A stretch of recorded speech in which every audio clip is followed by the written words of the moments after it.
drugs, no wine, no women, no fun, no sin, no you, no wonder it's dark. There are songs that defined a generation, and then there are songs that vanished so completely that even the people who loved them can barely recall the titles. Gen X had the radio on constantly, and yet somehow dozens of genuine hits slipped right through the cracks of memory. Here are 12 songs almost nobody from that generation remembers anymore. If music from the 70s, 80s, and 90s is part of your world, consider subscribing so you never miss a video like this one. Number 12. Obsession by Animotion.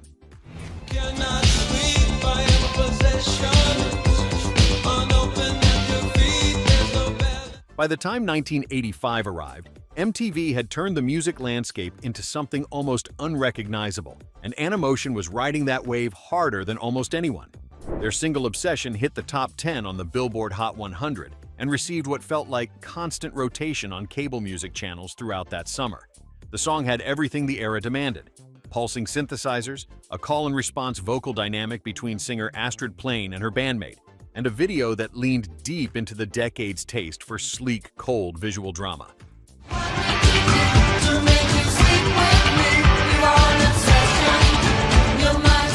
And then, almost overnight, it was gone. Animotion never replicated that success, and Obsession quietly disappeared from radio playlists without ever finding a second life in film soundtracks or nostalgia compilations. The band did release a follow-up album in 1986, but no single from it came close to matching the reach of Obsession, and the label's promotional support evaporated almost immediately. Ask any Gen Xer today, and you might get a flicker of recognition. But recite the opening line, and most of them will shake their heads slowly, certain they have never heard it before.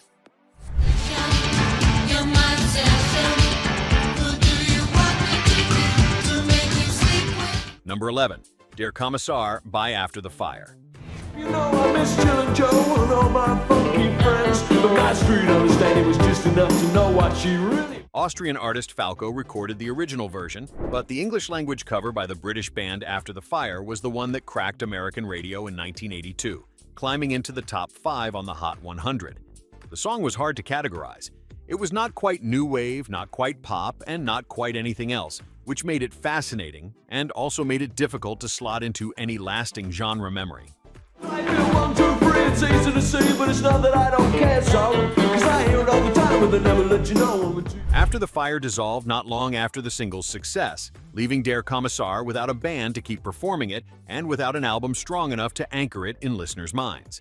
Their full-length record ATF sold modestly, but failed to produce a second charting single in the United States, and without that momentum, the group quietly disbanded by 1983. Today it surfaces occasionally in deep-cut 80s playlists, but the vast majority of Gen X listeners who danced to it in their teens could not name either the song or the artist if pressed.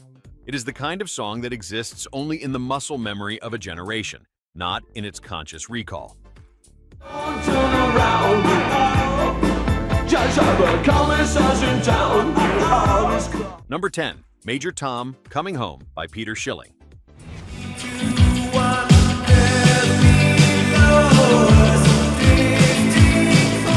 David Bowie's space oddity gave the world Major Tom in 1969, and German musician Peter Schilling returned to that character in 1983 with a loose sequel that somehow became a genuine American hit.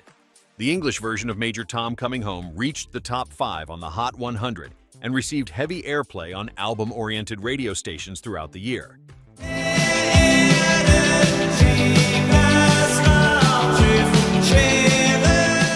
Schilling had a warm, slightly detached vocal delivery that suited the song's drifting, cosmic feel, and the production was very much of its moment, full of clean synthesizer lines and spacious arrangement.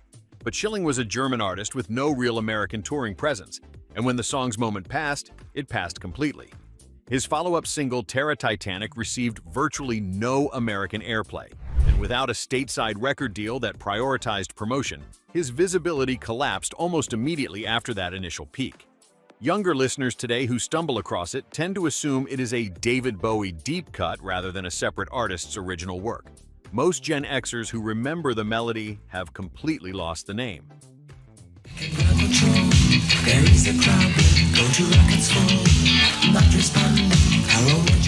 Number 9. Mexican Radio by Wall of Voodoo.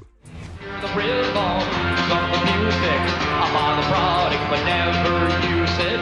I hear the talk. Stan Ridgway's voice was one of the stranger instruments to emerge from the post-punk era. A dry, flat, almost cinematic drawl that sounded like a film noir narrator who had wandered onto a new wave stage and decided to stay. Voodoo deployed that voice brilliantly on Mexican radio in 1982, a song built around a skittering rhythm and a keyboard line that sounded like it had been borrowed from a low-budget Western film score. Understand just what does he say? I'm on a Mexican radio.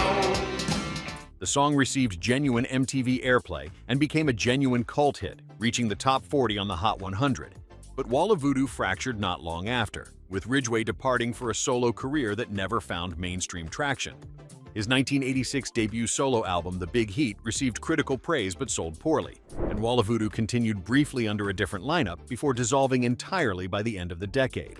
Mexican radio ended up in a strange limbo, too offbeat for classic rock radio and too tied to a specific era for contemporary playlists. For most Gen Xers, it is a song that lives somewhere between a dream and a half-forgotten Saturday morning, never quite surfacing fully. Quest on the telephone. I'm on a wavelength far from home. I feel a hot. We are about halfway through the list, and before we keep going, drop a comment and let us know where you are watching from. It is always great to know where in the country our listeners are tuning in. Number 8. Life in a Northern Town by the Dream Academy.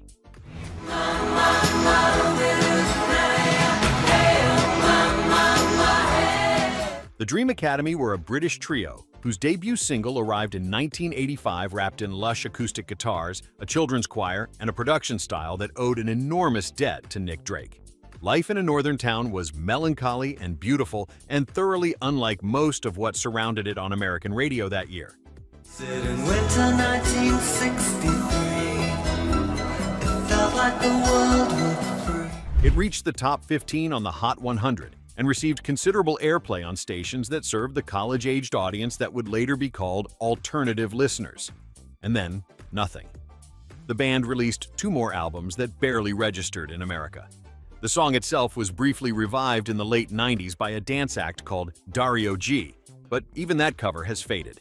Ask most Gen Xers about the Dream Academy today, and you will receive a long pause followed by a quiet admission that the name means nothing at all, even from people who once had the single on cassette.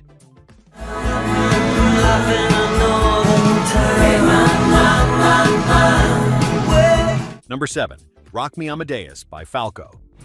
In der großen Stadt, es war in Wien, war wie immer, wo alles tat. Und die Schulden, denn er trank, doch in Wien alle Frauen. Austrian musician Johann Holzel, known professionally as Falco, released Rock Me Amadeus in 1985. And by early 1986, it had reached number 1 on the Billboard Hot 100, making Falco the first Austrian artist to accomplish that feat. The song was structured around a rapid-fire German verse delivery and a chorus so simple and infectious that even non-German speakers felt entirely at home singing along.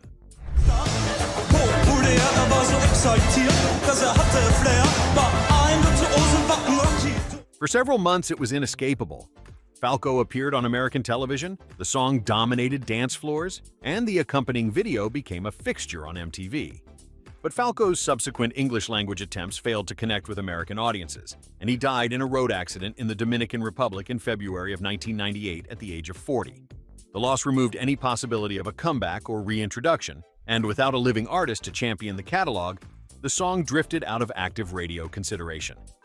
Rock Me Amadeus vanished from mainstream radio with unusual speed. Today, most people under 40 have never heard it, and many Gen Xers who remember it vividly still cannot recall the artist's name.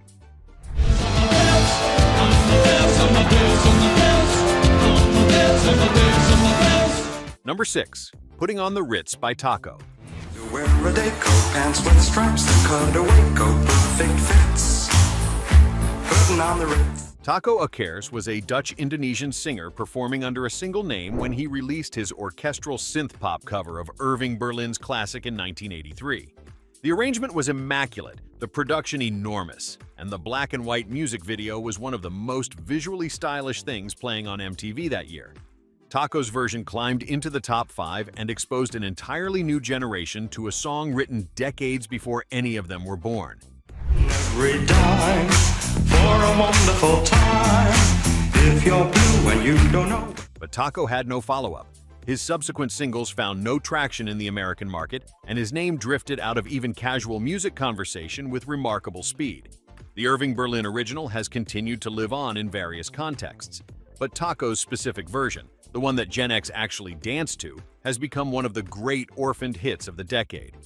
His 1983 album After 8 produced nothing else that American radio would touch, and without a second charting song to link his name to, listeners had nothing to hold on to. Most listeners today would need to hear the opening bars before anything clicked at all. Different types who wear a day coat, pants with stripes and cutaway coat, perfect fits. That brings us to the final 5. And before we reach number 1, here is a question worth sitting with. Which of these forgotten songs would you most want to hear on the radio again right now? Leave your pick in the comments. Number 5, Right Here Right Now by Jesus Jones.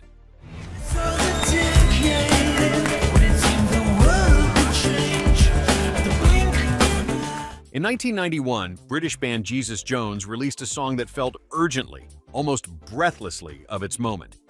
Right Here Right Now drew directly on the energy surrounding the fall of the Berlin Wall and the sudden, dizzying feeling that history was accelerating, that the world was genuinely changing in real time.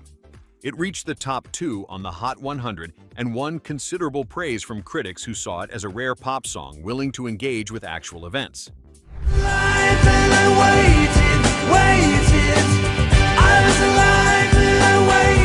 The problem was that the moment it captured passed quickly. The optimism of the early 90s curdled fast, and a song built entirely around that specific emotional climate had nowhere comfortable to go. Jesus Jones released subsequent albums that failed to find the same audience, and Right Here Right Now became a time capsule rather than a classic. Gen Xers who remember it tend to connect it to a very specific window of time and then lose it again almost immediately.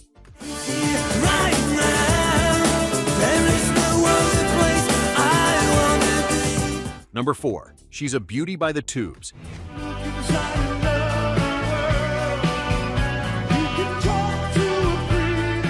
The Tubes were a San Francisco art rock band whose reputation rested largely on their theatrical live shows, which featured elaborate stagecraft, provocative costumes, and a general commitment to spectacle that made them stars on the concert circuit well before radio took serious notice.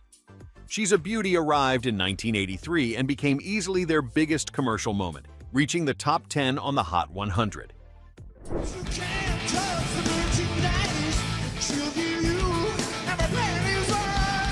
Fee Waybill's vocal performance was bright and slightly sardonic, and the song's central metaphor, a carnival attraction you can look at but never touch, gave it an edge that separated it from the blander pop surrounding it. The band had been active since the early 70s and had built a devoted following in the Bay Area long before any mainstream chart placement. But that history actually worked against them here because radio programmers had no easy category to file them under once the hit faded. But the song ended up stranded between the band's experimental identity and mainstream pop accessibility, belonging fully to neither world. Radio moved on, the band's momentum stalled, and today, She's a Beauty exists mostly in the memories of listeners who saw the Tubes live at least once and never forgot the experience.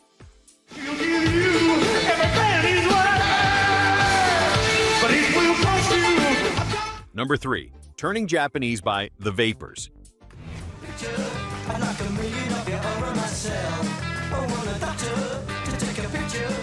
The Vapors were a young British band with almost no career before and almost no career after, but their 1980 debut single hit American Shores with an energy that was impossible to ignore. Turning Japanese climbed into the top 40 on the American chart and received considerable college radio and MTV attention thanks to its driving rhythm and its cheerfully unhinged lyrical energy. I got your picture, I'd like $1 million of you over myself. I want a doctor to take a picture. The band released 2 albums before dissolving, and the song found no meaningful second life in film or television during the decade when such placements might have anchored it permanently in the cultural memory. It is remembered by some Gen Xers in the way a vivid but confusing dream is remembered, with great certainty that something happened and very little ability to explain what or why. The melody comes back instantly when played. The name of the band or the song rarely does. Sex, no drugs, no wine, no women, no fun, no sin, no you, no wonder it's dark. Number 2, Voices Carry by Till Tuesday.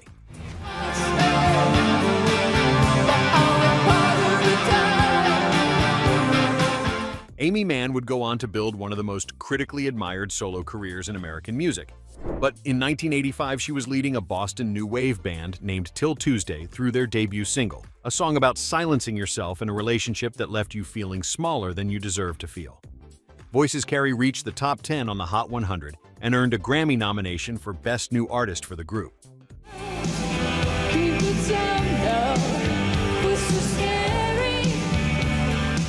The song's emotional core was precise and uncomfortable in the best way, describing a specific kind of relational damage with a restraint that made it land harder than something more theatrical would have. But Till Tuesday's subsequent albums found a shrinking audience. And by the time Mann launched her solo work with her 1993 debut, Whatever, the band's catalog had largely receded. That album and the acclaimed 1999 record Magnolia established Mann as a serious solo artist. But the path back to Till Tuesday became less and less traveled with each passing year. Today it is remembered primarily by fans who followed Mann's later career backward to its source. Most Gen Xers have to be reminded of the band entirely before the song clicks into place.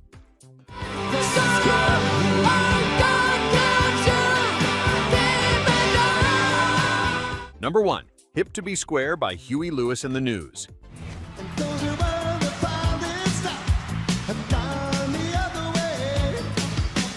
Huey Lewis and the News had one of the most commercially successful runs of the mid-'80s, and Hip to Be Square arrived in 1986 at the peak of their popularity, climbing into the top 3 on the Hot 100. The song was deliberately cheerful and self-aware, a tongue-in-cheek celebration of adulthood and settling down that somehow landed perfectly for a generation starting to feel the first edges of responsibility. My band's in business suits. I watch 'em on TV. The band's other hits, The Heart of Rock and Roll, The Power of Love, and Stuck With You, have remained in rotation on classic rock and oldies stations for decades. But Hip to Be Square slipped away without quite the same grip on collective memory, perhaps because its irony was slightly harder to read across the distance of time.